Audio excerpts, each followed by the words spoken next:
Did you know the 2026 Night of Champions was a total game changer for WWE fans worldwide, with Sami Zayn's unforgettable triumph shaking the whole summer lineup? Hey, it's Emma. I'm feeling, stupid excited after catching up on all the chaos from Riyadh. You know when a show makes your heart race and your group chat blow up? That was this one. So, let's talk. Night of Champions went down in Saudi Arabia at Kingdom Arena, and it wasn't just any card. This show is designed around titles and high stakes. Every belt feels like it's on the runway under those bright lights. In 2026, it doubled as the grand finale for King and Queen of the Ring. Also, big milestone, it marked WWE's 15th major event in the kingdom under that long-term partnership that started in the late 2010s. Love it or hate it, that deal keeps funneling massive moments to Riyadh. Let me set the scene with a quick personal story. Years ago, I went to a WWE show live. Nothing fancy on paper, mid-card heavy. But in the arena, the air literally hums. The guy next to me is losing his mind over every false finish. A kid behind me is sobbing because their fave almost wins. I'm clutching a foam finger like it's a life raft. When the upset hit, the place didn't cheer, it erupted. I walked out hoarse, mascara a war crime, and totally in love with the unpredictability of it all. That energy in the building is a drug, honey. Watching Riyadh this year brought that same goosebump vibe back. Stakes change how you breathe in those seats. Champions can tumble. New names can coronate. You blink, and a career moment happens. That's why these live events brand themselves onto your memory. They're messy, dramatic, and when the shock lands, it's forever. Okay, pause, because this next part is everything. Quick primer for the uninitiated. Night of Champions is WWE's Dress to Impress showcase, where titles and title trajectories are the whole meal. Think of it like the summer's plot twist episode before the season finale at SummerSlam.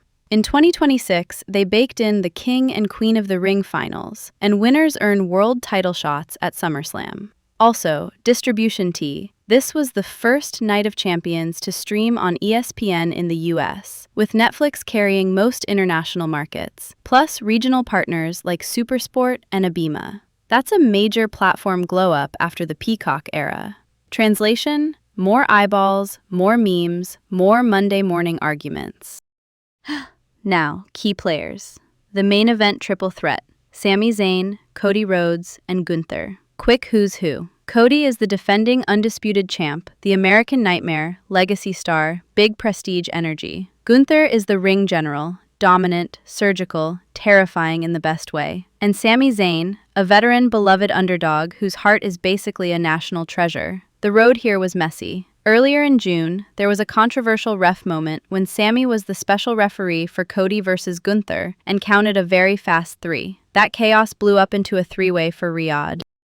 The match itself was cinema. Table spots, ref pulls, and the now iconic beat where Zayn literally grabs Cody's limp arm to keep the count alive while Cody's fading in a sleeper. In the end, Zayn rolls up Rhodes for the win. Boom. New, undisputed WWE champion. He instantly becomes both a Triple Crown and a Grand Slam champion. That's rarefied air. And the crowd in Riyadh went nuclear. You could feel the catharsis through the screen. Critics compared it to those career-defining pop culture moments like Mankind, Daniel Bryan, and Kofi Kingston. If I were Sami, I would be sobbing in the back. Mascara be damned. Dream come true. Full stop. And the undercard mattered. Opening with the King of the Ring final was a flex. Oba Femi, a rising powerhouse, beat Jey Uso clean, as in zero outside interference. People expected bloodline shenanigans or even a Brock Lesnar run-in. Instead, Oba just big-dogged it and won. That restraint was like chef's kiss. Then, Queen of the Ring. Io Sky, one of the slickest high flyers in the world, beat Liv Morgan, who is the women's world champion. It was a non-title final, and Sky pinned the champ clean with Over the Moonsault, then immediately picked Liv for her SummerSlam shot. Strategic. I love a decisive woman.